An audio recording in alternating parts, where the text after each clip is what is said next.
Would request Ms. Lily Pandeya Ma'am, Joint Secretary, Ministry of Culture, Government of India, to enrich this occasion with her enlightening words.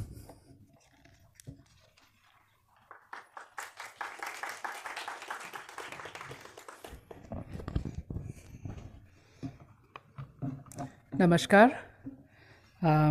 आदरणीय जोशी जी, सविता जी, इस hall में मौजूद सारे कलाकार और सारी मातृकाएं, this is a great honor for me, and it is with very deep gratitude to the artists, scholars and the organizers that I'm honored to join you today for this valedictory the function or the valedictory event of this week-long international exhibition, Matrika, the Mother Sacred, which concludes today at the Samvet Auditorium. My sincere thanks to the Center for Studies in Traditional Systems for conceptualizing this remarkable event and bringing to life the many manifestations of the Mother through the living tradition of the Mithila art. This is also very special to me at a very personal level, because I'm here, of course, because Savita ji was a very relentless in her persuasion, even though I was incommunicado for most of the part. And I always look forward to coming and, listening to Joshi ji. So, because he's always so inspiring, and Mithila art is a very important part of our tradition. It's a very important part of the state that I come from. I started my education in Darbhanga, and I'm very proudly wearing the beautiful Mithila sari that I was gifted some years ago. So, but more importantly, also because this exhibition displays the artwork of one of the most important persons in my life, and that was Mrs. Vandana Srivastav, the late Mrs. Vandana Srivastav. I first met Vandana Ma'am in 1998 when I had just joined service, and I had reported to the training institute at which is the Railway Staff College. I'm from the Railways. I'm on deputation right now to Government of India, to Baroda Staff College. And Mr. Srivastav was posted there. He was one of the faculties. So she was like a Guru Mata. And she was exactly like that. And then when we met her at a deeper level, we interacted a little more. The one name that the entire batch gave her, and not just the batch, but everybody we knew in Baroda Staff College gave her, was that of a Sanskriti Mahila. So she was a practitioner of the Mithila, this tradition of Madhubani paintings. And it is a very poignant moment to actually see one of her artworks. I have seen it before. I have known her, so it is a very special moment for me. It is also very evocative because we lost her very recently. So I hope wherever she is right now smiling at all of us, especially all the artists, and gracing them with her dedication, with her devotion, and her inspiration that she displayed on canvas. She suffered bad health in her life towards the latter half of her life. But she never let that dull her, or she never let that demotivate her. She found her expression and strength in Madhubani paintings. And, I was always amazed by everything that she did. I was just showing Savita ji and Joshi ji and some of the people who were there, the way she experimented with this. Now, this is a very traditional art form. It is the basis of our culture.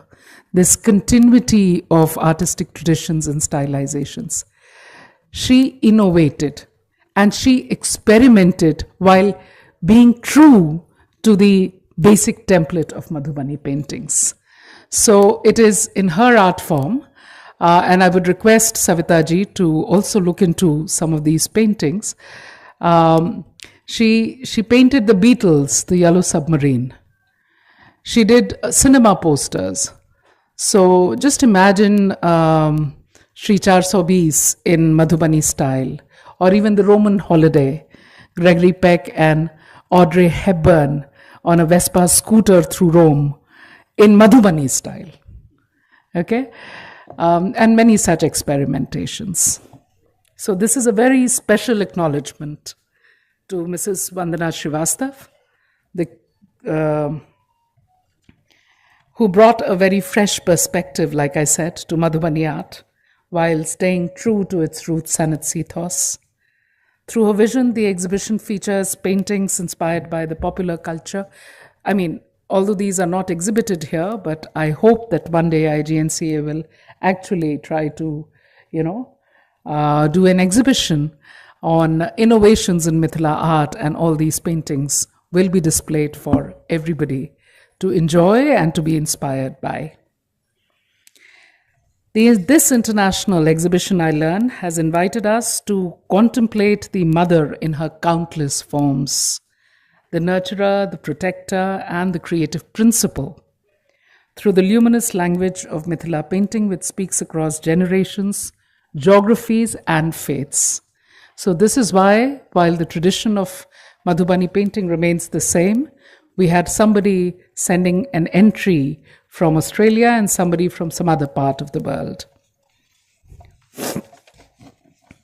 So, rooted in the Mithila region of Bihar and adjoining Nepal, we also had a very nice artwork and an artist from Nepal here. And known the world over through the Madhubani style, this art form emerged from the hands of women who adorned their homes with natural pigments and bamboo brushes, translating everyday devotion into symbolic designs, each motif drawn from nature, mythology, and domestic rites, carries within it the rhythm of life, the memory of ancestors, and the wisdom of the community. And this is an art form which is practiced primarily by women, I understand, although we did have some male artists also, which is again very heartening to see and learn. And it is said that women across the world have spoken in the language of silence. And this silence is sometimes expressed on canvas, on the walls or the floors of their houses. It is their space. It is something that they do. This is a knowledge that they carry forward. And this also forms the basis of the cultural continuity of the societies, of the civilizations. This is the stuff that comprises the ethos of a people, their identity, and their basic signature. Now, over time, all these wall paintings, these were mostly mural paintings, right, have found expression on paper, cloth, and canvas, and yet the essence remains unchanged. They continue to sustain livelihoods, preserve ecological knowledge, because in most of the paintings we see that there is a depiction of the local ecology and the environment. So there is bamboo and there is trees, there is greenery, there is the kind of, the local flora and the fauna, the water bodies, the mother goddess, all these traditions. So it is rooted in ecology, it is rooted in environmental stewardship. There is a worship of environment. And they uphold the dignity of the women's creative labor. Mithila painting thus stands, am I right in calling it Mithila painting, or it should be just Madhubani painting? What is the etymology? So what am I supposed to say? I don't want to be wrong. I don't want to be wrong in front of Joshiji. So I should just call it Madhubani painting, is it? Or call it Mithila painting? हाँ, तो आप लोग बस emotions पे जाइएगा, technicality पे नहीं. Okay. So the curatorial idea of Matrika draws from this very spirit. It invites reflection on motherhood as both cosmic energy and an everyday care, linking Shakti's creative force with the quiet resilience of the households that transmit faith, skill, and values through art. Here in these galleries that we saw, sacred iconography and fertility motifs, now this is also very important, stand beside scenes of daily life, reminding us that the divine is not distant. It dwells within the acts of making, sharing, caring, and nurturing. So under the aegis of the Ministry of Culture and the Indira Gandhi National Centre for the Arts, which is known for its patronage of the arts, it is known for the absolutely fantastic work that it does in promotion of these arts through these exhibitions, which happen ever so often. And I am so happy just to learn that something really nice is happening at IGNCA, although most of the times I'm not able to come. So every time I'm given an opportunity, I rush and take it. I congratulate the IGNCA for its continued service as a bridge between tradition and modernity, integrating field research, archives, and public exhibitions through the many divisions, the Janpada Sampad, the Kala Darshan, Kala Nidhi, and the Cultural Informatics Laboratory. Through such initiatives, IGNCA transforms documentation into a living dialogue and heritage into a shared collective experience. As we look ahead, the preservation and promotion of our traditional folk arts and living heritage call for a multidimensional approach anchored in education, access, and livelihoods. It cannot be sustained unless it is linked with also livelihoods. Now, let me just share my thoughts on each of these. Education. Let us strengthen linkages between the master artists and the institutions of learning like IGNCA through the Indian Knowledge Systems Framework and IGNCA's learning platforms, so that the young people may inherit not only the technique, but also the philosophy, the intent, the purpose behind these traditions.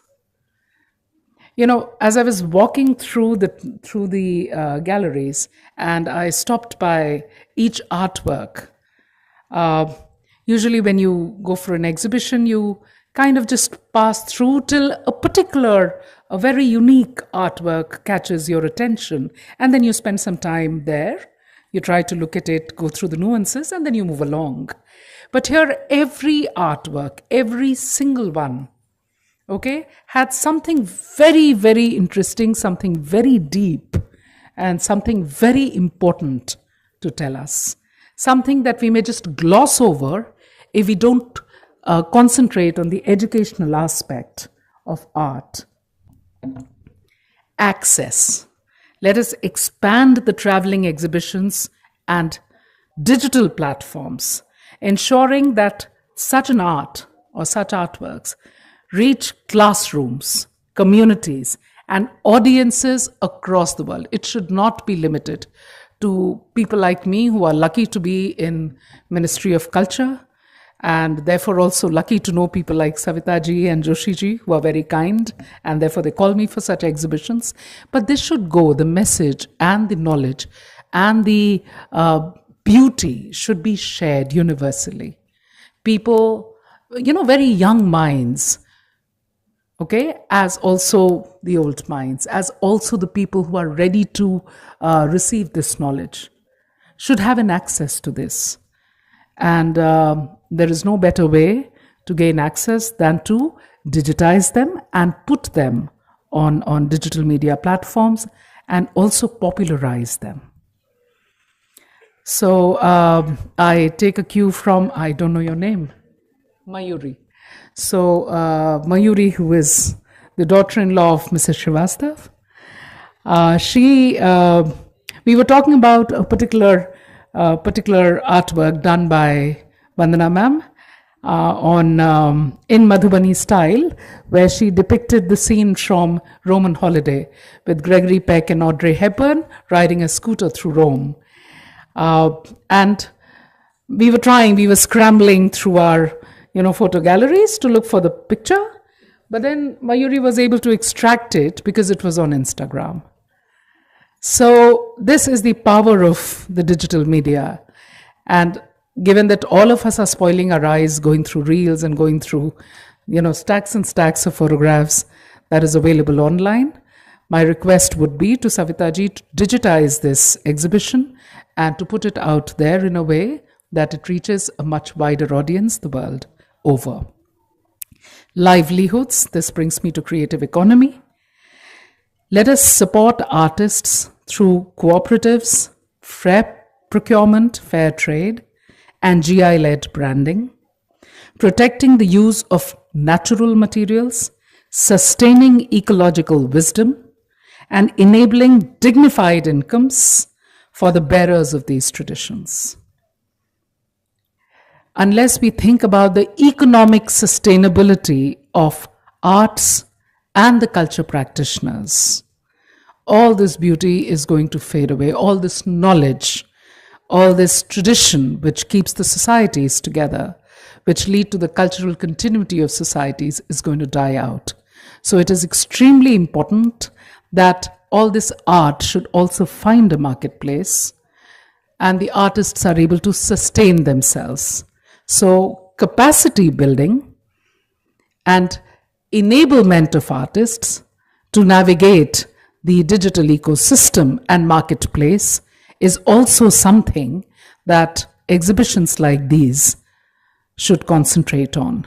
So when you have, let's say, some kind of a talk or some kind of a seminar alongside an exhibition, let us not just talk about the artwork themselves. Let us talk about the future of the artworks. Who are our emerging artists and what is the motivation? And let us not forget that economic sustainability is a very important factor in sustaining these traditions. It should not remain mera shauk or aapka shauk. There should be an economic viability, and that is a very, very big motivation for artists to continue with traditions. The hands that once painted kohbar walls, the eyes that balanced bharni color with kanchi lines, and the families that have kept these ritual arts alive across the generations, this exhibition is their testament and our shared responsibility. As we close this inspiring week, and I am speaking like this because I am giving the valedictory lecture, so to say, that was my brief. May these artworks send us back to our institutions and homes with renewed resolve to learn from our bearers, to invest in transmission, and to keep the mother's compassion, courage, and creativity at the heart of cultural policy. My heartfelt thanks to all the artists, curators, volunteers, Team IGNCA, Joshiji, for your inspiration, for your dedication, and to every visitor who has transformed these galleries into living classrooms of heritage and hope. May the Mother Goddess, may the Mother Divine, the Matrika, continue to bless us and bless all our endeavors, and may the living lines of Mithila keep illuminating India's cultural imagination for generations to come. Thank you. Namaste.